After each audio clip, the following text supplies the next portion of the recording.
বিশ্বের নানা প্রান্তের খেলাধুলার খবর নিয়ে আমাদের নিয়মিত আয়োজন খেলার সময়, আর এই আয়োজনে আপনাদের সঙ্গে আছে আমি সাজিদ মুস্তাহিদ। বাংলাদেশ ফুটবলের ভুল ত্রুটি ধরিয়ে দিয়েছেন কিংবদন্তি কোচ আর্সেন ওয়েঙ্গার। ফিফা কংগ্রেসে তাকে পেয়ে একান্তে কথা বলেছেন বাফুফের সভাপতি তাবিথ আউয়াল। সেখানেই বাংলাদেশ ফুটবলের ভুলগুলো এবং ভবিষ্যৎ করণীয় বাতলে দেন সাবেক আর্সেনাল কোচ। ডেভেলপমেন্টের জন্য বাফুফের সভাপতিকে পরামর্শ দিয়েছেন ফিফা একাডেমি প্রজেক্ট নিতে। এস এম ইকবালের রিপোর্টে বিস্তারিত। ফুটবলের ন্যূনতম খোঁজ যারা রাখেন বেশ ভালো করেই চেনেন আর্সেন ওয়েঙ্গারকে। আর্সেনালের সাবেক কোচ দীর্ঘদিন ধরেই কাজ করছেন ফিফা গ্লোবাল ফুটবল ডেভেলপমেন্টের প্রধান হিসেবে। প্যারাগুয়ে কংগ্রেসে এই কিংবদন্তির সঙ্গে দেখা হয়েছে বাফুফের সভাপতি তাবিথ আওয়ালের। হয়েছে একান্ত আলোচনা। র্যাঙ্কিংয়ে বাংলাদেশ 183 হলেও ডেভেলপমেন্ট প্রধান হিসেবে লাল সবুজের খোঁজ রাখেন আর্সেন ওয়েঙ্গার। আর তাই স্বল্প সময়ের আলোচনার মাঝেই লাল সবুজ ফুটবলের নানা অসঙ্গতি দেখিয়ে দিয়েছেন বাফুফের সভাপতিকে।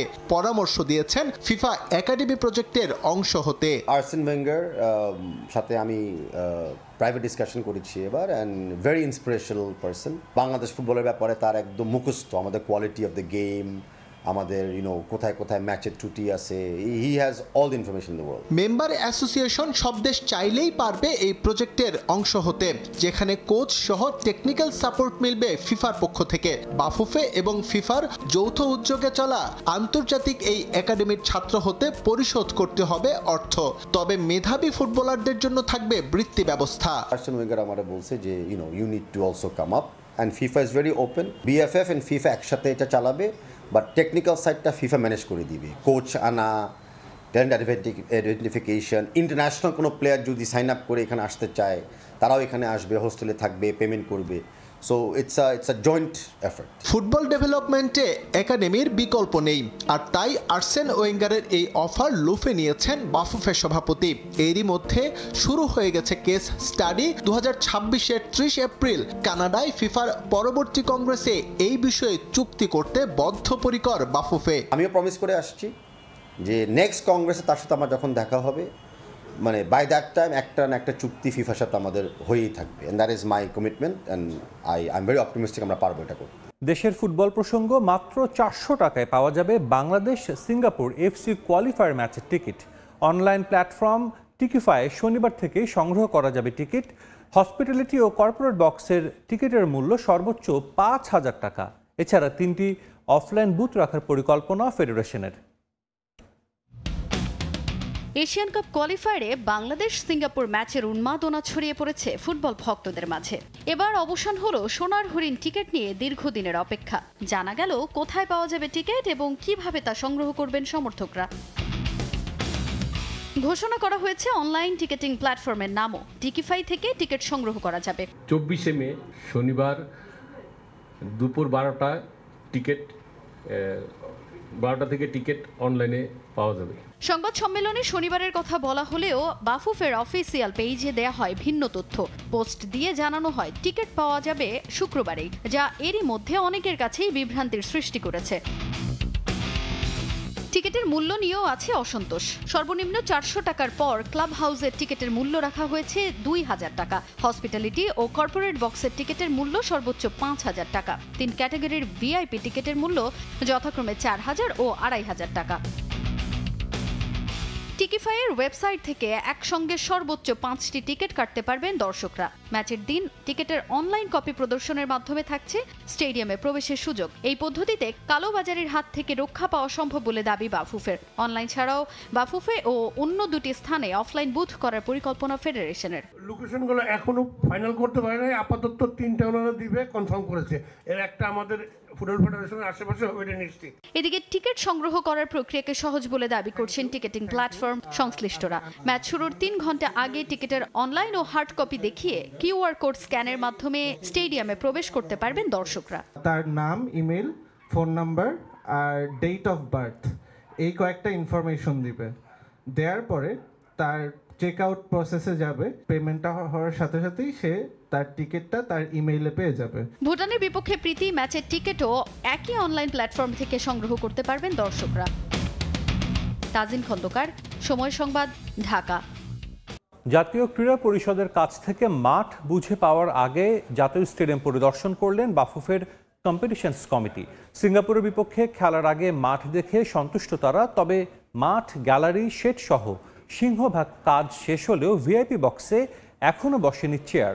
খুব দ্রুতই বাকি কাজ সম্পন্ন করতে আন্তঃমন্ত্রণালয় বৈঠকে তাগাদা দিয়েছে বাফুফে। বাংলাদেশ বনাম সিঙ্গাপুর ম্যাচ সামনে রেখে এনএসসির কাছ থেকে মাঠ বুঝে নেয়ার আগে পরিদর্শনে বাফুফের প্রতিনিধি দল। গ্যালারি সহ মাঠের খুঁটিনাটি সব দেখে নিল বাফুফের কম্পিটিশনস কমিটি। জাতীয় ক্রীড়া পরিষদের কাছ থেকে 22 মে মাঠ বুঝে পাওয়ার পরদিনই এএফসির কাছে রিপোর্ট জমা দেওয়ার কথা রয়েছে। মূলত আসছিলাম আমরা মাঠটা দেখতে।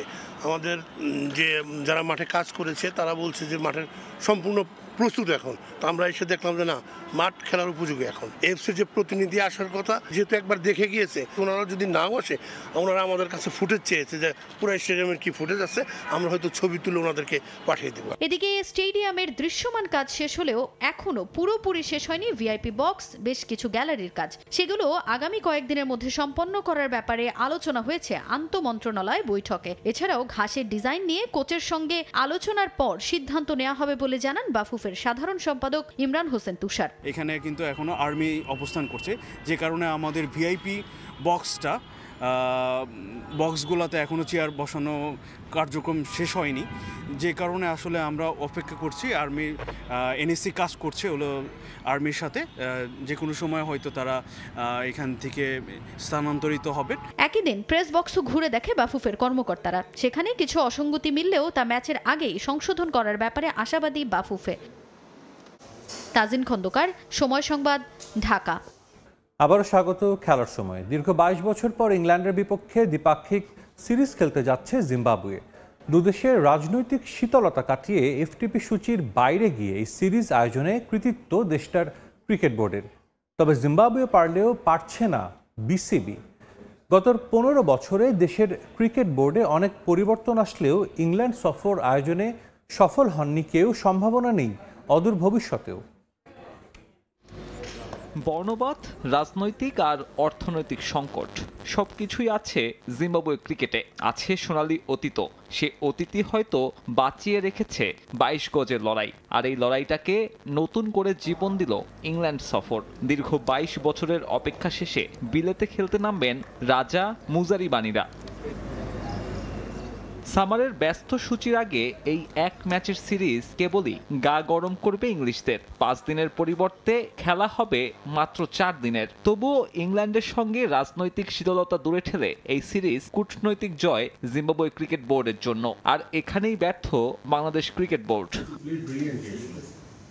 এক্ষেত্রে বাংলাদেশ দলের পারফরমেন্সকে দায়ী করতে পারেন অনেকেই। তবে সিরিজ আয়োজনে মাঠের খেলার চেয়ে বড় ভূমিকা রাখে কূটনীতি।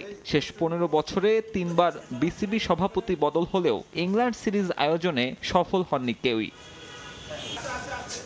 এফটিপি অনুযায়ী 2027 পর্যন্ত ইংল্যান্ড সফরের সুযোগ নেই টাইগারদের। সম্ভাবনা কম আইসিসির পরের চক্রেও। চলতি বছরেই নতুন কমিটি পেতে পারে দেশের ক্রিকেটের নিয়ন্ত্রক সংস্থা। নতুন বোর্ডের ওপরেও থাকবে একই ধরনের প্রত্যাশা। ক্রিকেটের মাঠে কূটনৈতিকভাবে সফল না হলে বড় দলের আমন্ত্রণ পাওয়া হবে না বাংলাদেশ দলের। সাব্বির মিথুন, সময় সংবাদ। এই ছিল এখনকার আয়োজনে, সঙ্গেই থাকুন সময়ের।